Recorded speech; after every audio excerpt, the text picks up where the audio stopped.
All right, friends listening in Canada, of course, our friends in Montana, can never forget about them. In Newfoundland, in the United States, wherever you're listening, how's it going? It's Clayton Croker, we got Justin Anderson, we got the Maritime Mistress Maker, Patrick Marsh on the line, episode 10 of Bat Flips and Maple Dips, home games on the road. We are, of course, going to be talking about the big series in Seattle. It's always a fun time when the Jays play in Seattle. It doesn't matter if you're there or watching. It's just a time and a half. We're going to be talking about some Hall of Fame snubs. We're going to be talking about the week that was, some prospects that are coming up. If you listen to the other episodes, are basically the exact same. But today's is going to be a little bit different. Of course, you can listen to all the other episodes. Facebook, facebook.com/BatFlipsMapleDips. On Twitter, @BFMD Podcast. SoundCloud, Spotify, Google Play Music. Did I miss any, friends? Napster, Kazaa, LimeWire? I wish LimeWire was still a thing. uTorrents? No, we're not on uTorrents Find us anymore. on the Pirate Bay. No, we have a trademark infringement with them. We don't want to do business with them, okay, guys? They are out. We don't like them. Listen to us on all the legit things. Of course, iTunes, but Twitter. I'm telling you, these guys, they run the Twitter. Justin and Patrick, you guys are killing it on the Twitter. I'm not going to lie. It's all Justin. Yeah, I'm more hilarious on that Twitter than I am on my own. I've kind of just abandoned my own Twitter at this point. Give yourselves a selfish Twitter plug here, fellas. At Justin_Jbone. Sounds like a grade 5 Hotmail address or something like that. No, it's actually my Hotmail address was GrayWolf1.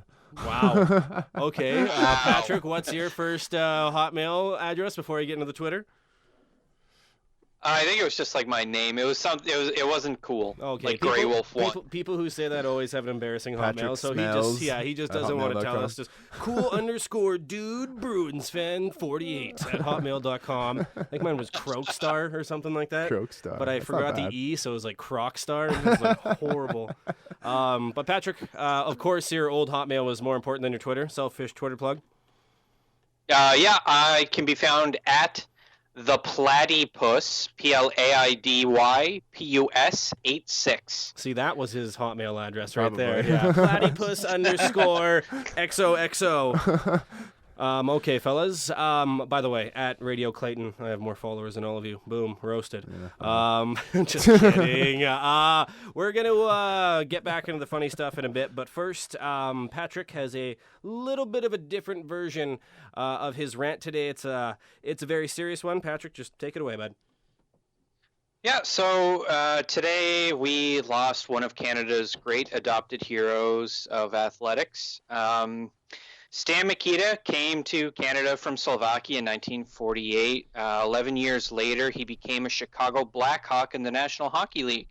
After a career that spanned 4 decades and parts of 22 NHL seasons, Mikita had scored over 541 goals and 926 assists, good for 14th in league history. Throughout the 1960s, Stan Mikita was a perennial all-star and was widely considered the best center forward during this time.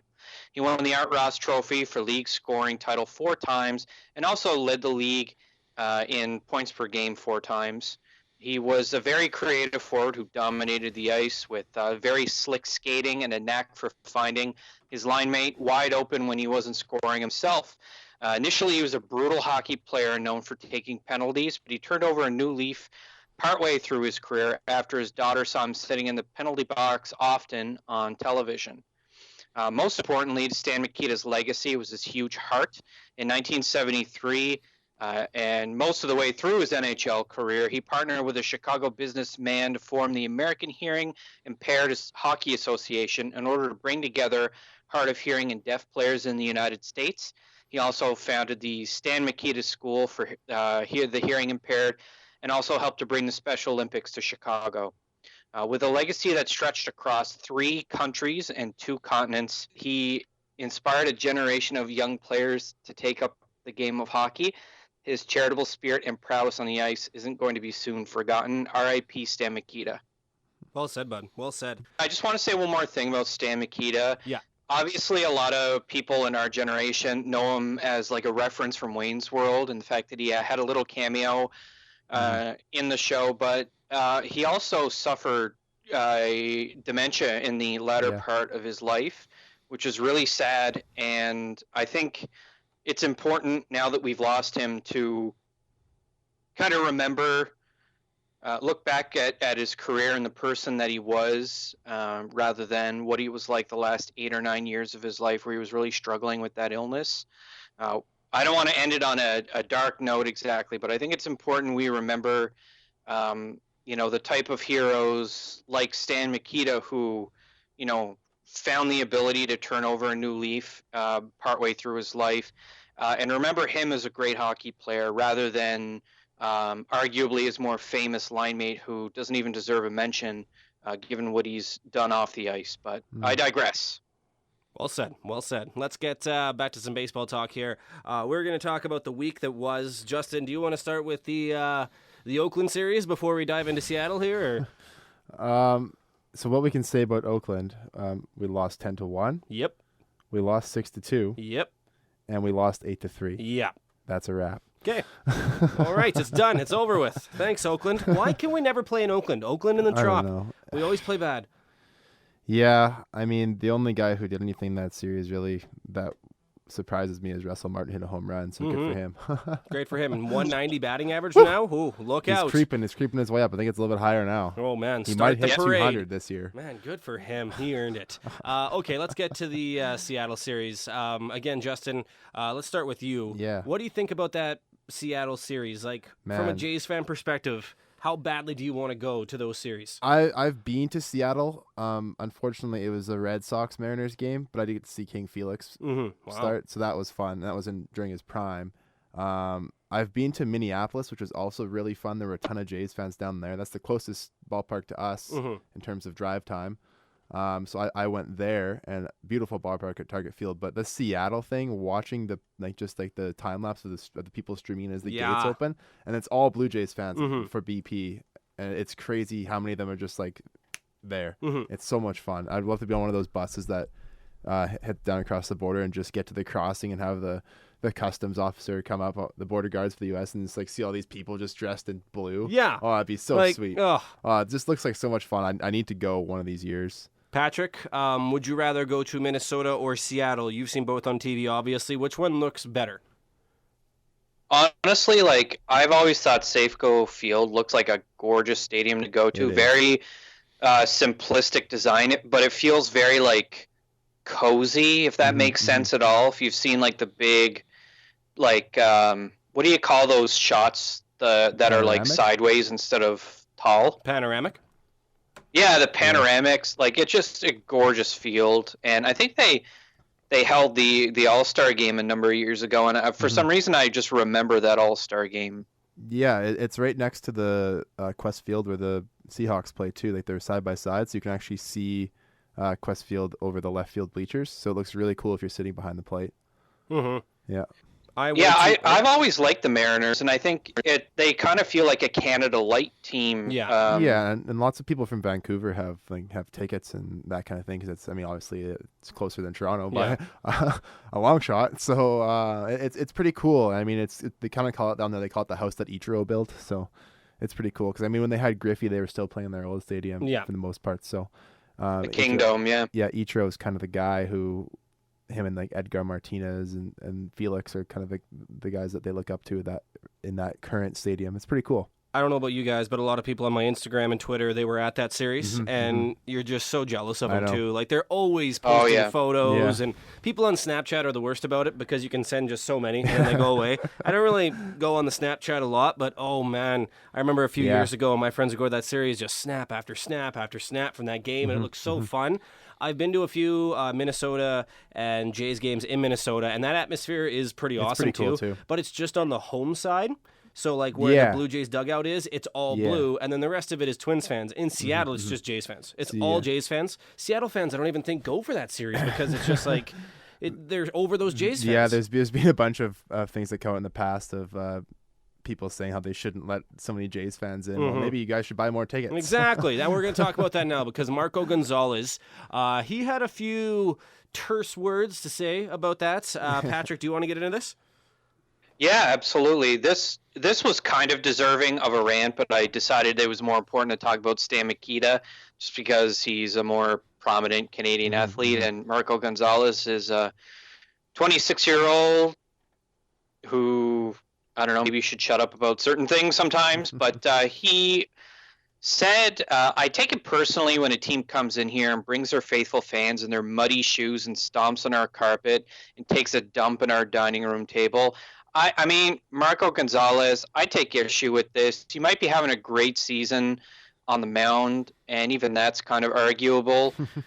Maybe don't blame road fans for buying tickets to come see your team, because otherwise maybe your team might not be around in the long term. Maybe you should be blaming somebody else, like maybe ownership, for maybe overcharging the fans, or maybe not putting a quality product on the field for a very long time. Can you guys remember the last time Seattle made the playoffs? I can't remember off the top of my head. When did Shrek 2 hit theaters? That was probably right around then. Exactly. I mean, I'm not trying to like throw shade at the Mariners, because I actually like the team and I like the players and I even like the fans. But when stupid stuff like this gets said and you're just blaming road fans, especially after taking 3 L's in a series like that, like you can't blame the Jays fans. They're not coming in there and taking dumps on your dining room table, dude. Yeah. They're coming in to see the game, to spend their money. If anything, you should want as many of them as possible all the time, because the more people who are interested in Seattle baseball means that it's more likely that the Seattle team is going to stay put and have money to pay players. Exactly. Also, who is Marco Gonzalez hanging out? Because I've never had someone walk into my house with muddy shoes and just shit on my kitchen table. Like, that has never happened ever. You might want to get some new friends there, Marco, because they don't really do that. Yeah. Let's talk about the baseball on the field, because, again, classic Jays. They'll look awful for 2 series, and then they'll look like a great baseball team for 1 series, which likely means for the rest of this week they're going to be junk, because we played Boston. So. Exactly, so we're going to be junk against them no matter what. That 7-3 win in the first game of the series, it was just nice to get that win after that awful huge Oakland series. Teoscar Hernandez, 4-5, played pretty good. Yeah. What do you think he is going to be like for the rest of the season? Like, do you think he's going to be a guy who's going to get 4 for 5 or 3 for 5 kind of games the rest of the year, or do you see him kind of fizzling out and this is kind of just a one-time thing? I think we all expect Teoscar to hit the power stuff. So, I mean, him going 4 for 5 when he has a 245 average overall is probably not going to happen very often. We're looking at 1 for 4, 1 or 2 for 5 with a couple of strikeouts most games. He strikes out 30% of the time, so we have to expect at least 1 per game. I mean, he's hit 16 home runs for us this year. He's doing what we want him to do. So, I mean, if he can go 4 for 5 every once in a while, it's a welcome bonus. Yeah. I mean, like with Teo, like later in the week, he went 0 for 4, I think, or something like that, like on the weekend. So, like, we're going to see stuff like that from him. He's not going to hit the baseball every game, but it seems like when he has like a good game and he's seeing the ball really well, he goes out and he crushes it. Now, he didn't get a home run against Oakland in the 7-3 win, but it kind of shows where he's like developing like a better set of hands with the bat, maybe better set of eyes as far as like what to take. I think he also might have drawn a couple more walks than he normally does in the last week too, which is really good to kind of see him continuously improve his ability to, take pitches and look at stuff at the plate before he swings. Well, let's talk about pitching now, because Mike Hauschild, is it Hauschild? Hauschild? I think it's Hauschild. Like, that's how little we know about this guy. Just coming in off the street, 6 innings pitched, 4 hits, 0 earned runs, 5 Ks. I mean, did anyone know who this guy was before last week? I honestly can say that as much knowledge as I have on AAA players, I have no idea who Mike Hauschild was. But, I mean, he looked pretty good. Do you think he should get a couple more starts, Patrick? Or do you think that maybe, okay, let's move him to the bullpen and maybe start him once in a while? Yeah, I mean, he definitely earned his next start, whenever that is. I'm not sure if he's starting against Boston or not, but he probably is because we just don't have anything else. But yeah. It's just crazy to me to think of like a player who, I don't even know, was he even in AAA? I mean, he got released by Houston. So, he was with Houston's AAA team, I believe, up until like sometime last week even. So let me check. I'll look that up right now as we. Yeah, speak. while you're looking it up, I just want to give a little update. Marcus Stroman is 3 innings in against the Red Sox. He hasn't given up a hit. He hasn't walked anybody. Oh, he walked one. He walked Xander Bogaerts, and he's struck out 2. So good on Marcus Stroman for coming out with his good stuff against Boston tonight. And while Patrick was stalling, I looked at Mike Houschild's last game with Houston. In their minor league system, his last game there was July 26th. So I think he had to pass through waivers or something before we signed him because he elected for free agency. And obviously we are in dire straits right now in terms of long relief and starting. So we picked him up like half an hour literally before the game started, and he came in off the street and threw 6 short innings for us. I have a never question been for a you great guys. Sorry, pitcher, so I'm not expecting him to stick around and do anything really. We'll see him make maybe one start here, and then if all goes well, we might not need him if Aaron Sanchez ever figures it out and gets back. He won't, so we will see more of Mike Houschildt. So that's awesome. What was your question, bud?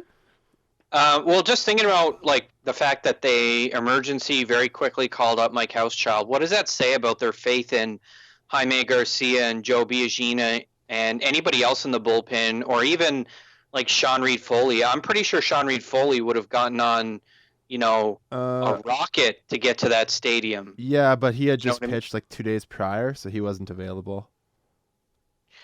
But there must have been somebody on our team that was available to do a spot start. Yeah, I think at this point, management is not tanking, but not trying to win, really. So they don't want to give these young guys too much of a shot because we might have another Ryan Baracchi where he comes out and gives us too many quality starts. Well, why not then throw Jaime Garcia or Biagini in there? Because they are just trash this season. Jaime Garcia, his first couple starts were great, but he really went downhill quick. Let's talk about Ryan Baracchi. He deserves more talk here because, again, he got his first career win. He was stellar. It was awesome. 8 innings pitched, 4 hits, 0 earned runs, 2 Ks, but, I mean, he's not really a strikeout pitcher, is he? No, he never has been. No, he never has been. His FIP, I know you love talking about the FIP, Justin, so I'll let you take that. I love me some FIP. So ERA is sitting at 2.30. His FIP is 2.53, and his xFIP is still high because, as we keep saying every week, he hasn't given up a home run yet. No. So that's sitting at 4.29. So, I mean, until he gives up a home run or 2 or something happens, that FIP's going to remain high. Likely we'll see, I think his ERA is probably closer to a 3. All things evened out, which is still very, very good. Mm-hmm. If he was qualified for the ERA race, he'd be somewhere in the top 10 right now. If he had pitched enough innings, he'll start game 3 against Boston, and Houschildt is getting the start tomorrow, so that's going to be fun. Oh, sweet. Patrick, Ryan Baracchi, or you like to call him Show Rucky. What do you think so far this season? Would you put him really, really high on your list of pitchers for the Jays right now? Yeah, I would. He's an absolute must start every time it's his turn in the rotation at this point. He needs to get as many innings as he can in. This is kind of like his rookie season, but not really, where he's just getting shoved into the lineup.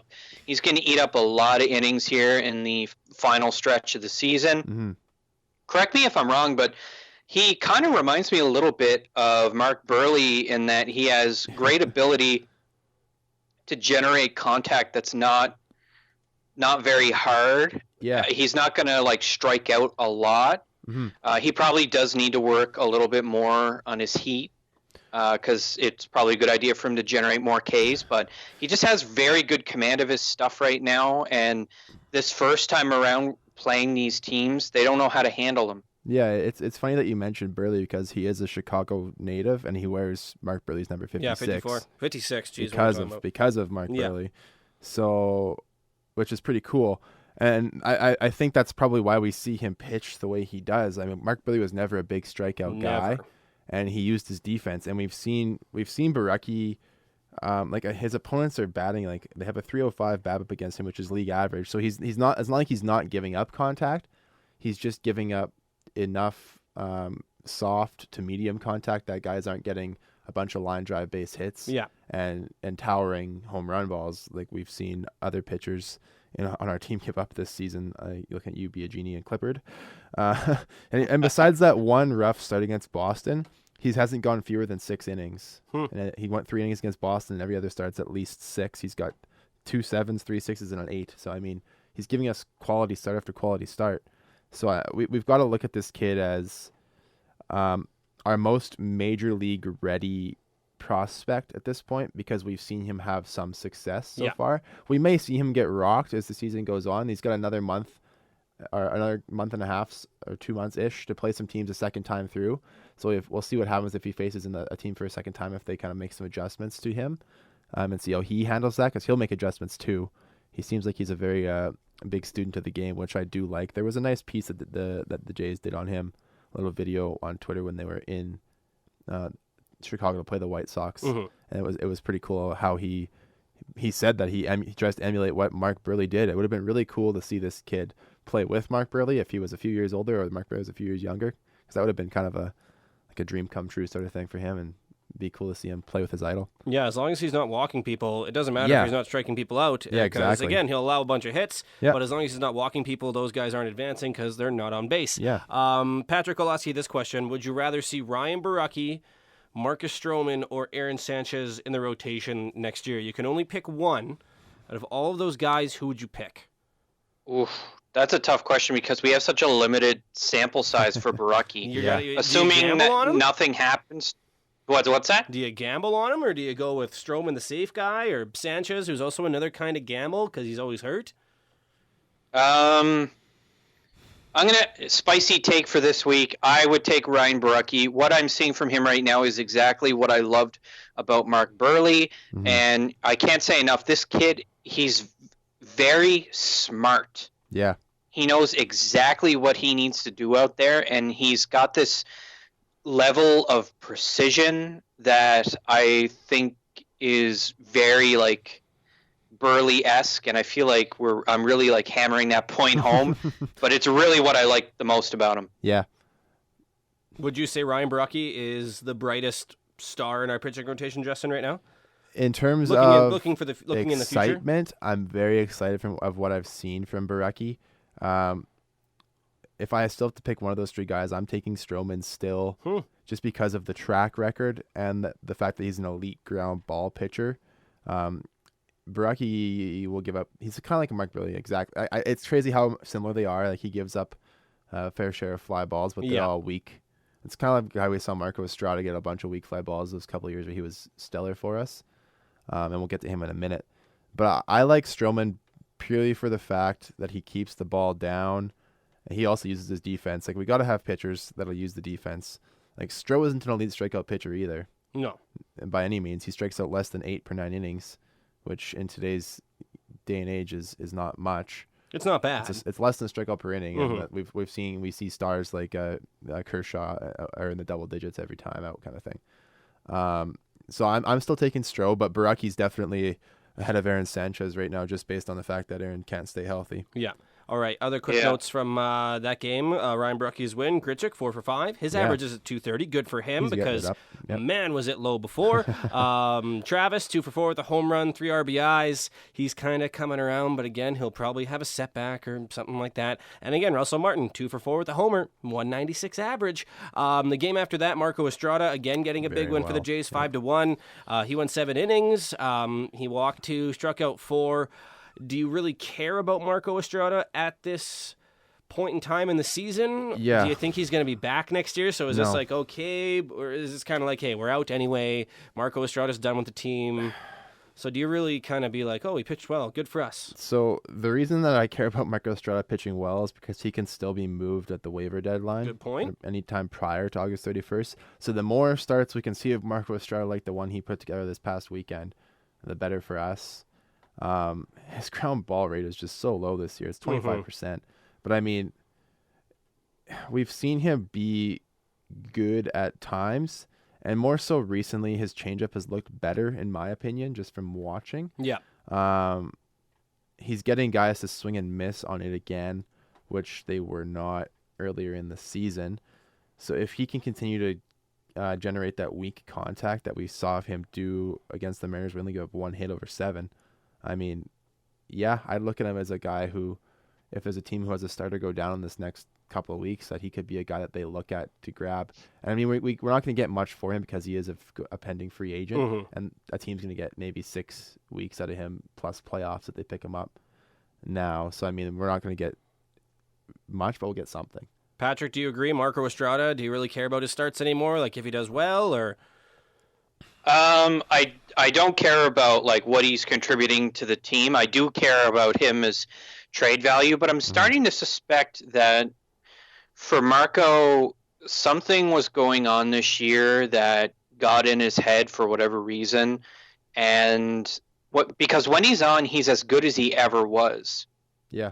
But when he's not on, it's just like he's just a mess. He's had such a long stretch where he was bad that I'm starting to think that either some kind of injury or something got in his head and he just couldn't shake it. I'd love to see what his numbers look like since the All-Star break, to see if it was after the break where he started to kind of figure out what was going wrong, because he might have only had 1 or maybe 2 starts since then, but I know that he shut down the Mariners and he looked really good. So He did.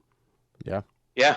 Other good for him. Other quick notes from that game. Grichuk, 2 for 4. Again, he's killing it. I've always said good things about Gritchy on this podcast because, I don't know, I just have a soft spot for him. Pilar, 2 for 4. All those middle-of-the-road kind of guys we have who are kind of good hitters, kind of not good hitters. They had a great series against Seattle. They really, really showed up.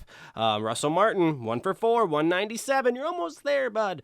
And again, Devin Travis, 2 for 3. He's starting to hit the ball well. Again, is Devin Travis kind of like a Marco Estrada situation right now where, hey, he's probably not going to be on our team next year? Do you care if he's playing well? We're not really going to trade him for much. Devin Travis is going to be on our team. He hit a 2-run home run against Boston to give us an early lead here. He's batting since the All-Star break, if I can find that. I just had it, but I clicked off of it because I'm an idiot. While you're talking about that, I do want to talk a little bit about Russell Martin, because I know, like, we have trashed him, and I have trashed him a number of times on the podcast, and it's nice to see him find a little bit more consistency at the plate, but I still think if you can't bat 200 in MLB, you shouldn't be there. Agreed.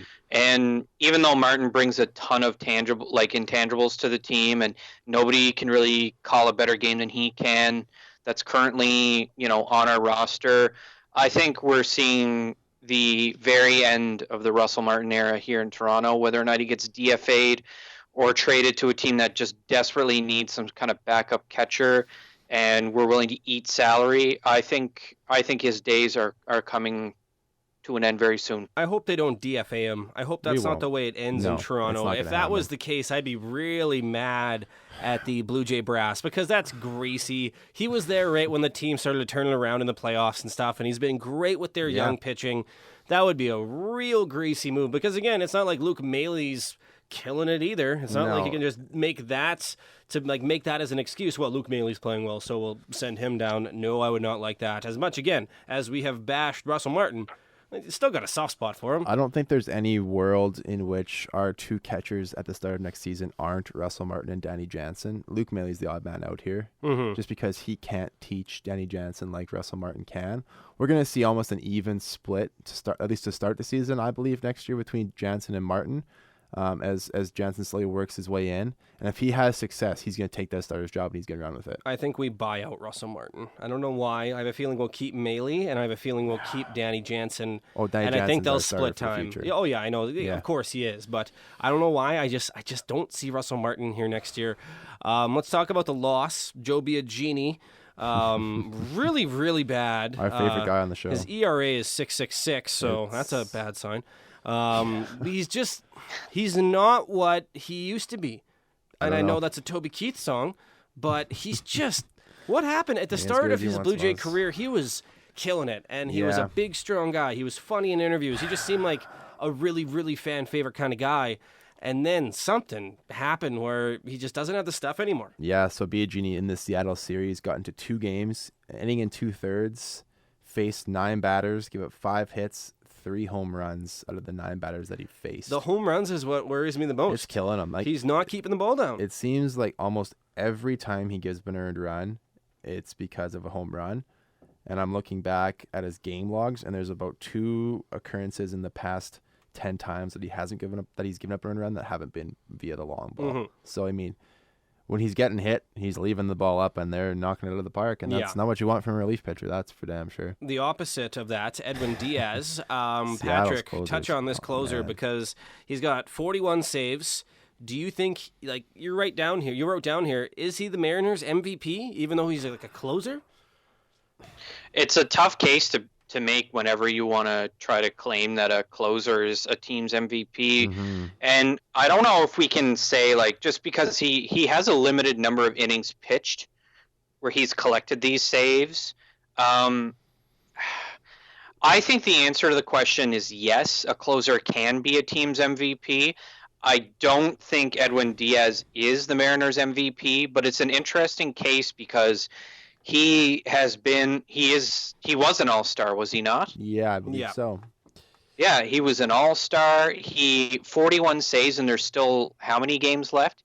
He might hit 50. He might even get to 60. He could. Like, I mean, Seattle, there's a lot of potential. Yeah. Seattle plays in a lot of close games. Like I think they're 17 games above 500 right now, but they have a negative run differential. Oof.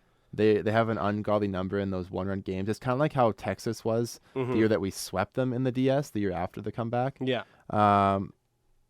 They're going to squeak in. They're not even in a playoff spot anymore, if I'm correct. Yeah, Oakland I think is bounced. Oakland has taken a 2 games lead over the Athletics. Oakland's hot. Yeah, so right now Oakland and the Yankees are in the wild card game, which would be a fun game to watch. The big budget Yankees versus the low budget A's. I love the A's. Straight out of a movie. I like Edwin Diaz. I don't think he's an MVP because he's not having one of those like Eric Gagne-esque seasons. Like when I think of MVP closer, I think of Gagne. Because Gagne was electric when he was out there for the Dodgers.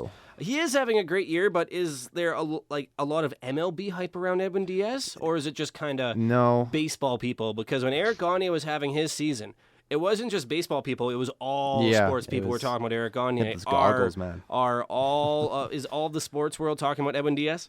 No, but I think we should look at him more. I agree. I think the problem is that he's playing in a baseball market that kind of hates their own team. Yeah. I mean, the ownership in Seattle, we just talked about this, isn't exactly fond of the team, it seems, because they don't seem to put the same kind of effort that Mariners fans and Mariners players deserve. Yeah. That being said, if you look down the roster of pitchers and hitters on Seattle, it's hard not to look at him and say he's the MVP of the team, because if it's not him, is it going to be Marco Gonzalez? Probably not. He's been good, but not great. Is it James Paxton? Well, I mean, he's only played in 22 games, and he's only had slightly more than half of those be quality starts. I mean, it's like they're doing it with a rotation of guys who are all good but not great. Well, and then when you look at their batters, if you look at it, like, is it Nelson Cruz? Well, Nelson Cruz is batting .269. His offensive WAR is only 2.4. It's not MVP caliber. No. I guess it might be Mitch Haniger. Yeah, Haniger's having a good season. That's the thing, is like it's a team that's got a bunch of good but not great players. And right now, in terms of players playing great, Edwin Diaz is like the peak closer, in my opinion, in MLB, because he's just, every time he goes out there, he gets it done. He's only blown 3 saves. I think the Mariners are a lot like us, where they have a new wave of players coming in. And you can kind of sense that the old guard's kind of going away, and that the new guard is kind of coming in to take over. Did we miss anything in the week that was, gentlemen? Any other players or points you want to talk about here? I got one from the Mariners series. Sure. That streaker who streaked on the field, got it for $80. That's how much he got paid. $80 to streak on the field. He might get deported. Yeah. Because they hate streakers in the States. Like, if you streak in the United States, you are going to get a huge fine. Where was he You're from? going to get Ireland? Something like that. Because Irish citizen. Yeah, because he might get deported. How much would it take for you guys to have to streak at a baseball game? Realistically. The guarantee that I would not get caught. 50% chance you don't get caught. There's got to be some No, risk. It's gotta be 100%. I'll give you 80. I'm not doing it for less than 100%. Okay, 100%. What would you do it then? I would just do it. If there was 100%, I wouldn't get caught. Why No wouldn't money? you do it? I why need not? some money. It's I would 100%. I would need some money. Come on. I need a guarantee. I want to give one shout out to our boy Randall Grichuk because his WRC plus, it's at 102, boys. Nice. He's better than a replacement player. Nice. Patrick, anything else in the week that was? No, I'm pretty sure that JD Martinez just cranked a ball there, and this game is 2-1 still for the Jays. But that doesn't sound like the Sox have 2 on and 1 out in the fourth. So the Stroh show is over, and now it's time for the Boston Bats to start clobbering our boy. Let's talk a bit more about that Boston series and the Tampa series. The week ahead here. Yeah. I know that the game is technically going right now, so we can be a little biased on it, but how do you think this Red Sox series is going to go? Do you think we can play spoiler, or are the Red Sox just too hot, Patrick? I'm going to say that we go 2-4 for the week. I think we're going to take 2 from the Red Sox, and it's going to be today, and it'll be Show Rockies start. Although I do think Hochschild is going to go out and maybe surprise us a little bit with what he's capable of. Just that Boston team is way too good. But I say we take 2 or 3 from the Red Sox, and then we get swept by Tampa because Tampa. I think we do 3-3, and if it was in Tampa, I would have to agree we'd get swept by Tampa. I think we win 1 against Boston, probably the one tonight, or maybe Baraki started, I don't know, and then we take 2 or 3 at Tampa. We can play Tampa at home.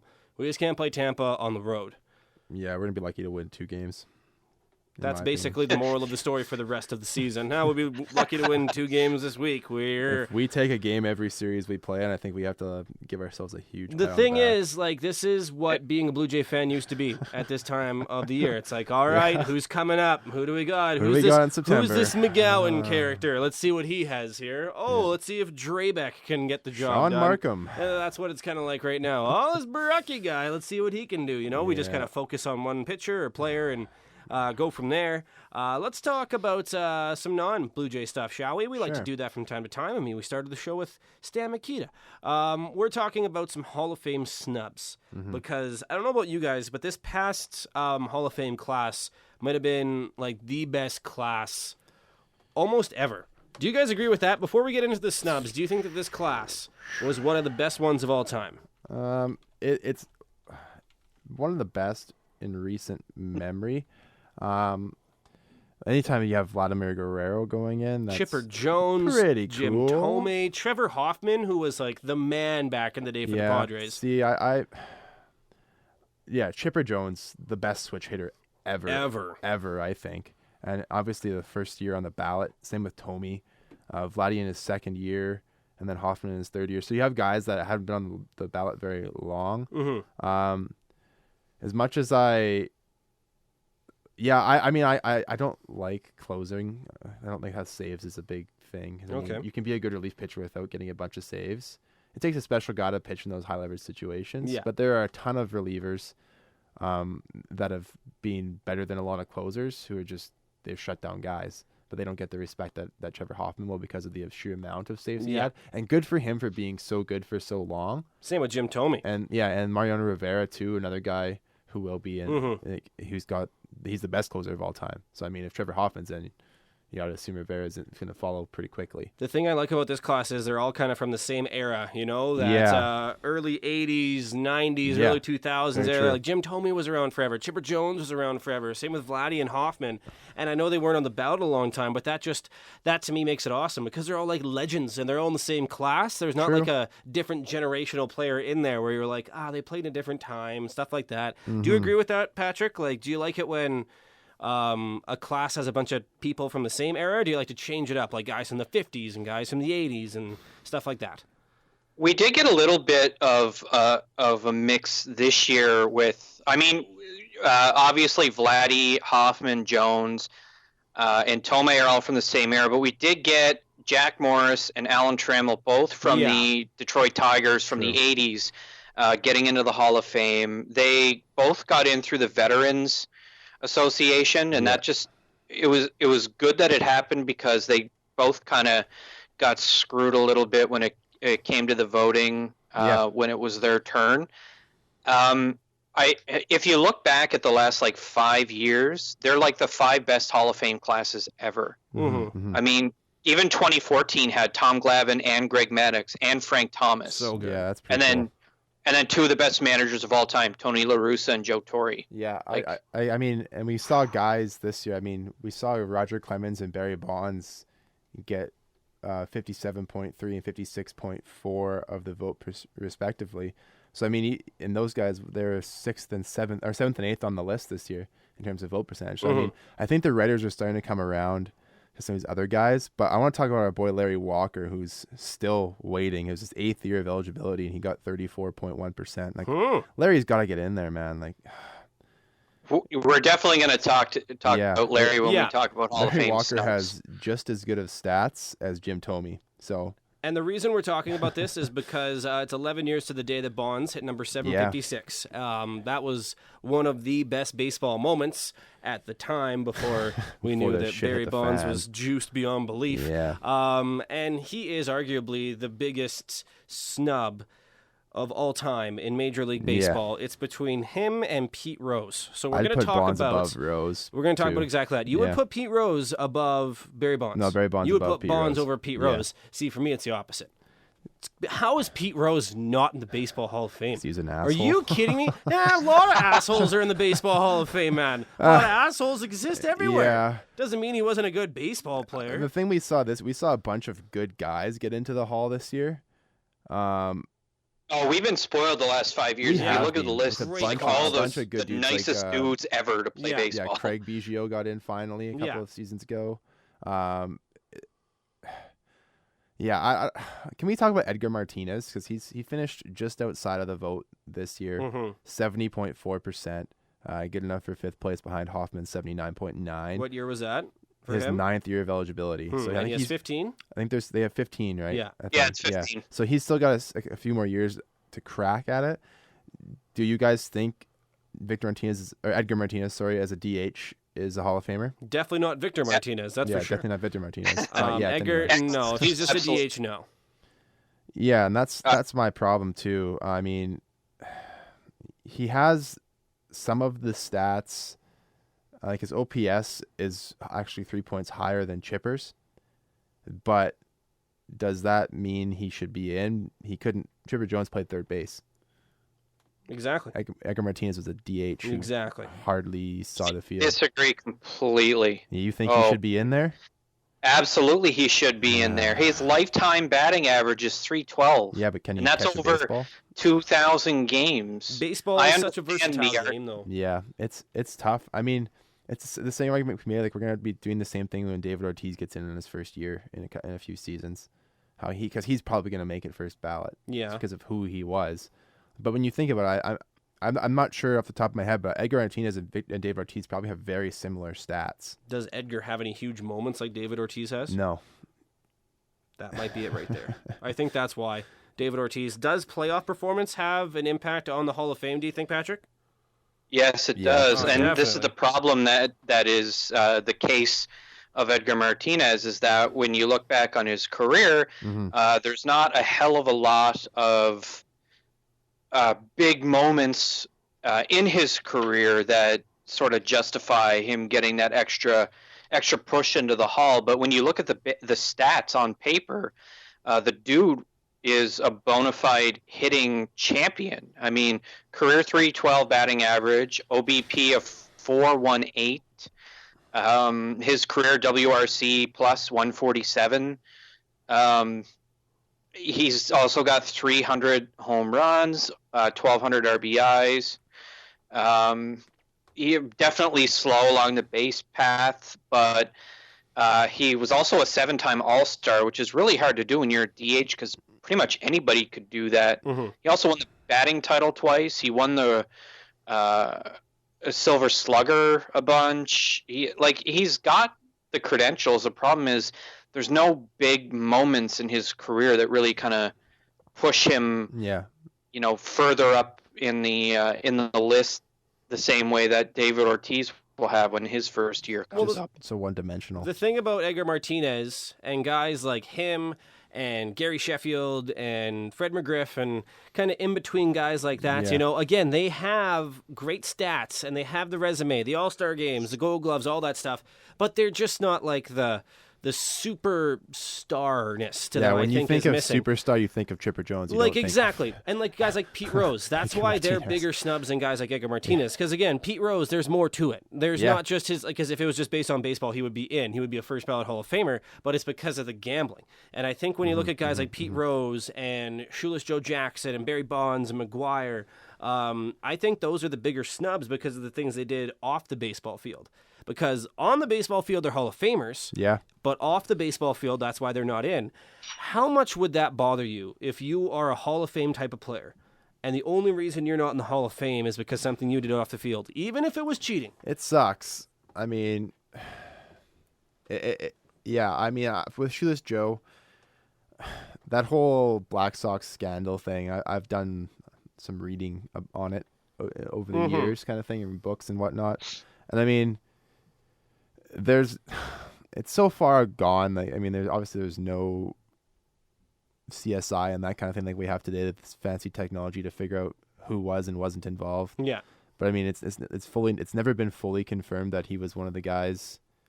They say he took money, but it was never really to say like if he was like a guy who said, "Give me money or I'll rat you out" kind of guy, or if he was actually complicit in the whole thing. I mean, I think he should be in the Hall of Fame just easily, purely based on on-field performance. It sucks because we talk about how like cheating in any sport is frowned upon. Yeah. And I mean, there's been a ton of cases throughout the years of like people who may or may not have cheated who still are not in the Hall of Fame in respective sports because of that kind of stigma of they may be a cheater. They might not be the kind of hero that they are drawn up to be by their stats.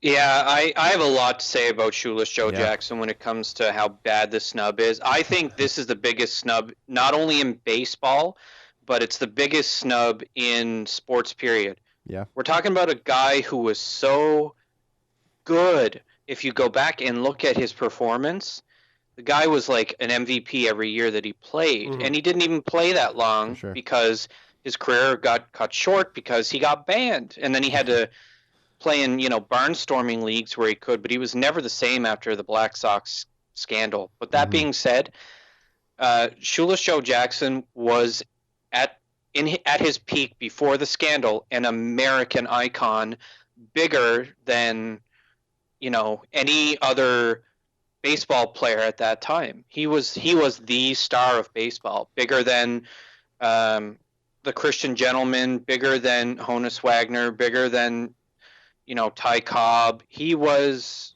like the face of baseball. And that's how hard people took it when they found out that he was likely, but not 100% confirmed, a part of the Black Sox scandal. We're talking about 100-year-old ban.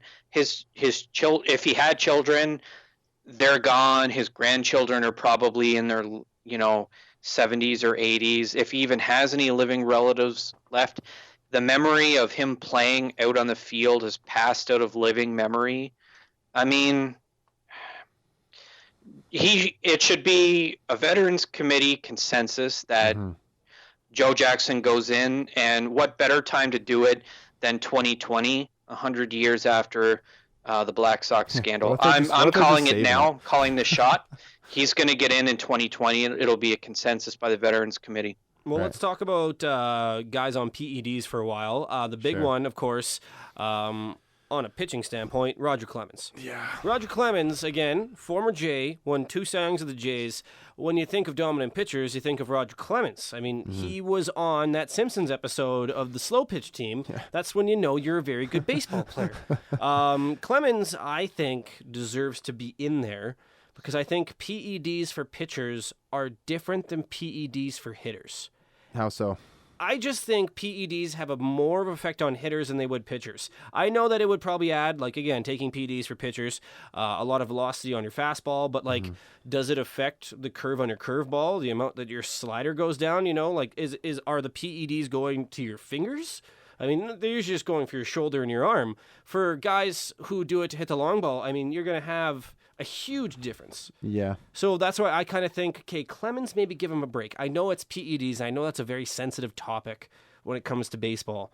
But that's why I think Clemens deserves to go in there. I mean, PEDs for a pitcher, sure, it's going to make his fastball faster, but his fastball was already fast. So maybe that does make it a little more greasy, but I just think that PEDs for pitchers, maybe you should have them, maybe you should view them differently than guys who are hitters. Do you think that's fair, guys, or no? I think the biggest issue that the writers and fans in general have with these guys is how do you measure them against people who didn't use PEDs? Like, True. What's the multiplier or something on stats to kind of make all things equal?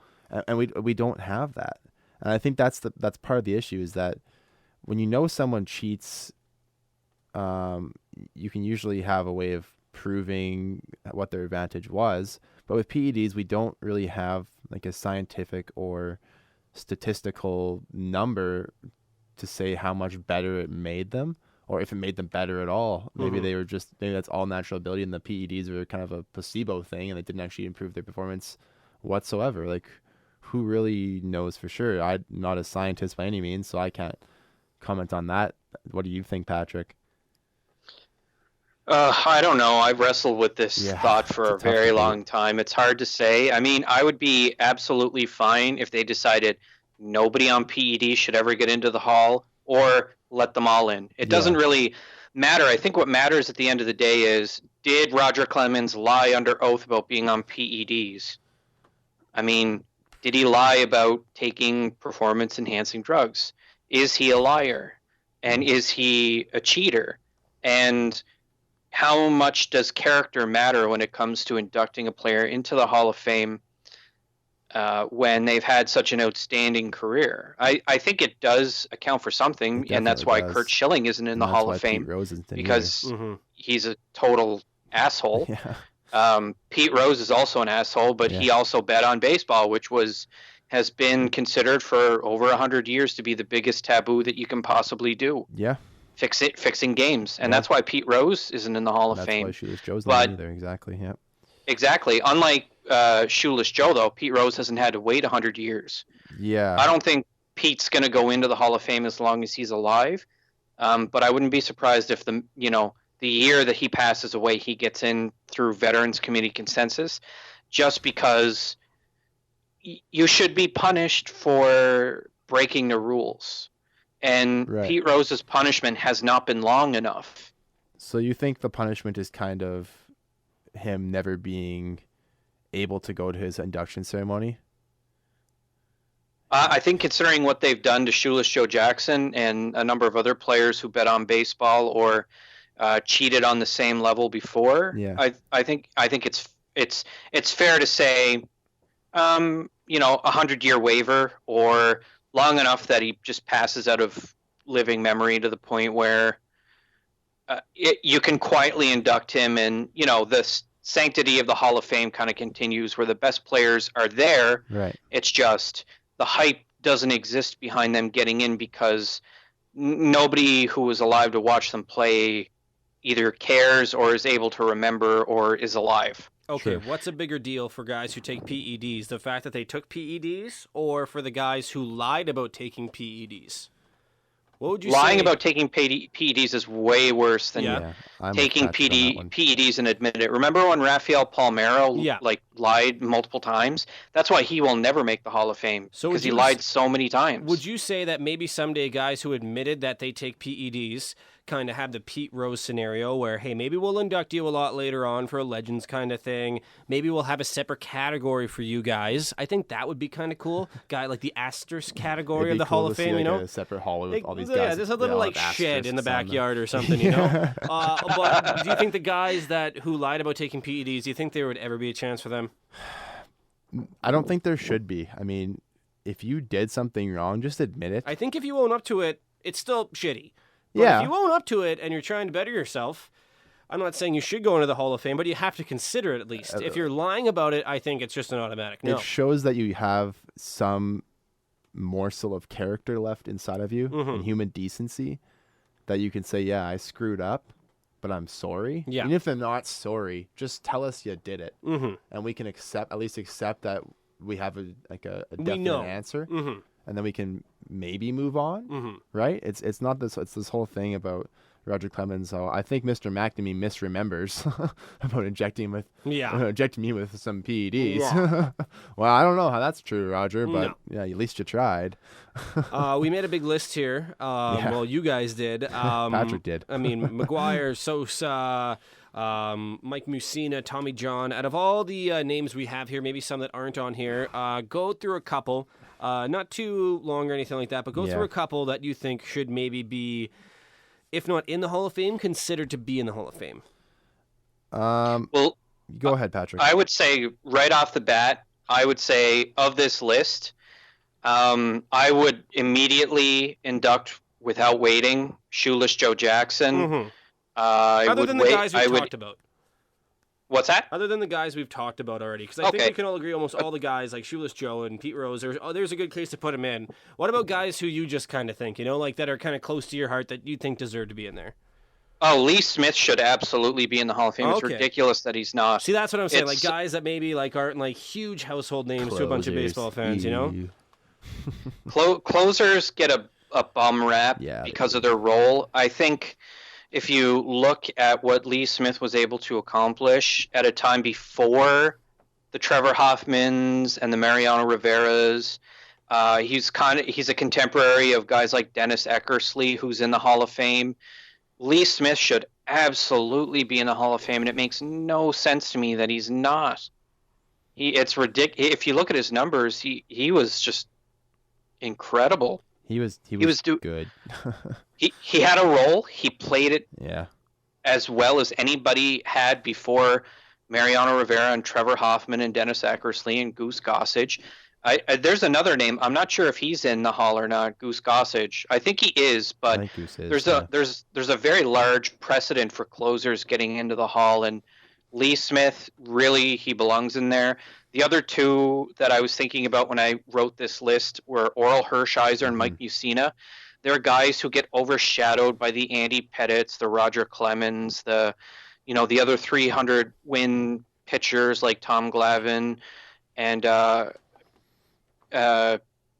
Maddux, and then other guys like John Smoltz, who are just absolute dominating pitchers during the 80s and the 90s, and those guys get lost in the shuffle. And I'm not sure exactly why with those two, but there's a long list of pitchers who had great careers that just didn't get in. Jim Katt is another one. We mentioned him a few weeks ago on the podcast. Kitty Cat, he should definitely be in the Hall. Justin, Larry Walker, do you want to make your case for him? Yeah, see, the thing I have with Larry is, the guy... he always does like the whole Coors thing. He played with the Rockies. He was good before and after that. And he also played good defense too. He was an average defender over his career, but an average defender that puts up the kind of offensive numbers that he did should be in the Hall of Fame. It's honestly a crime, in my opinion, that he's not. His best season, let me just read out his stat line to you. 127 games. This is 99. 37 home runs, 108 ribbies, or 108 runs, 115 ribbies. He stole 11 bases. Sorry, I'm looking at the wrong year. My God, his best season was 97 when he actually hit 49 homers and stole 33 bases. So he hit power and speed. Was that with the Expos? Or that wasn't with the Expos. That was the Rockies. Yeah. But he scored 143 runs and drove in 130 that year. And the crazy thing about Larry is that his career strikeout rate 15.3%, and his career walk rate is 11.4. So he was a guy who was a power hitter, but he didn't strike out a ton, and he walked a decent amount. And his career on base is 400. Not bad. And his slugging is 565. So as WRC plus his career is 140, which is a Hall of Fame number for any other player, really. We saw some guys get in this year that had that number or just below even. Interesting that you pointed out guys like Mussina, Patrick, because his second year of, I'm just going to tell you his second year of eligibility, the guys who got in: Randy Johnson, Pedro Martinez, John Smoltz, and Craig Biggio. And of those 4 guys, only Biggio was not his first year. It was his 3rd year. Guys who missed that year, Mike Piazza, also Hall of Fame now. Jeff Bagwell, also Hall of Fame. Tim Raines, also Hall of Fame. And then Alan Trammell got in, and that was his 14th year of eligibility. He finished actually just above Mussina that year. Mussina finished 14th in voting. So, I mean, that was just a hell of a year. The thing with Mussina is I think he will get in.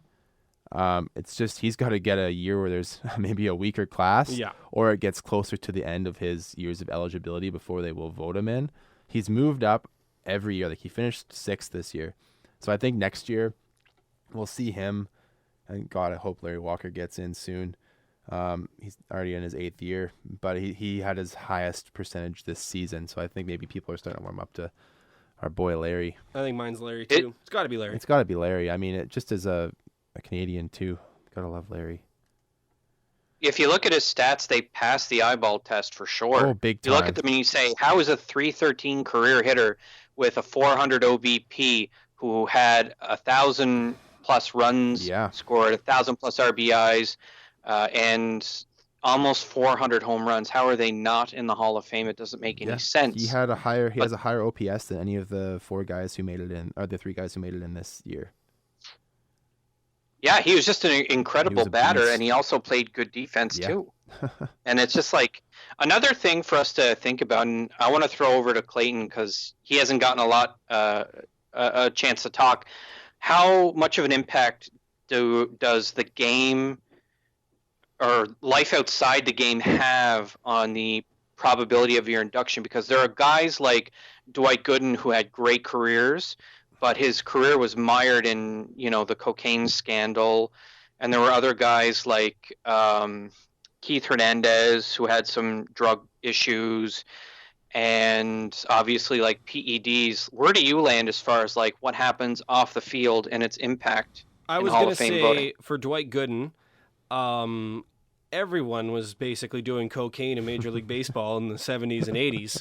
So it's tough to put him in that category because Dwight Gooden was Hall of Fame-esque. He might be one of those on-the-fence guys like we were talking about Edgar Martinez and Fred McGriff. He might be a little on the fence about that because, again, you don't think of like these huge, awesome seasons that Dwight Gooden have. You think of him as, again, a very, very good pitcher, but, again, the first thing that always comes to mind, the drug scandal, stuff like that.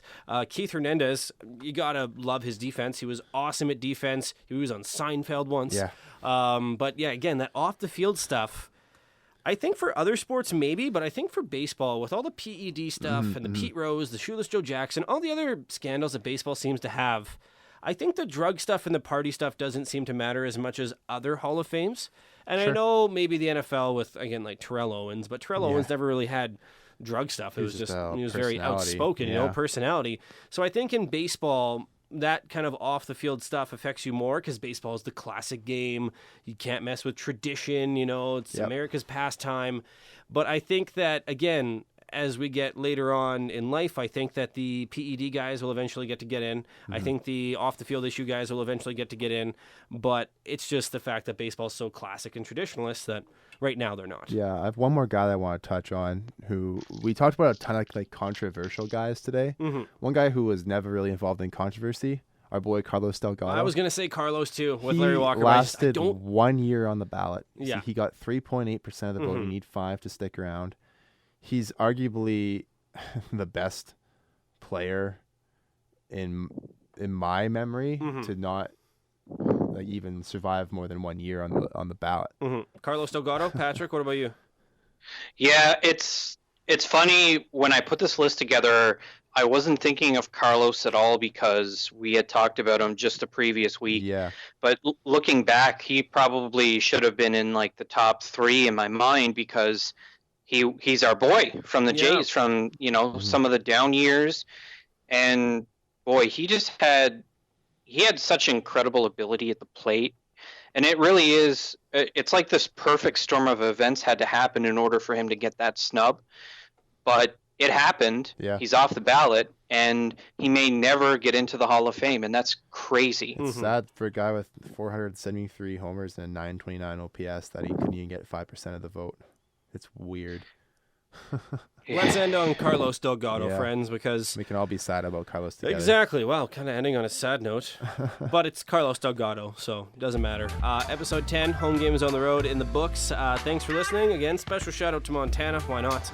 On Facebook, look us up. On Twitter, BFMD Podcast. SoundCloud, iTunes, Spotify, Google Play Music. Share it on your Facebook page if you like it. Retweet it. Do whatever. I don't care. You do you. For Patrick, for Justin, my name's Clayton. Thanks for listening. Bat Flips and Maple Dips. We'll see you next Tuesday.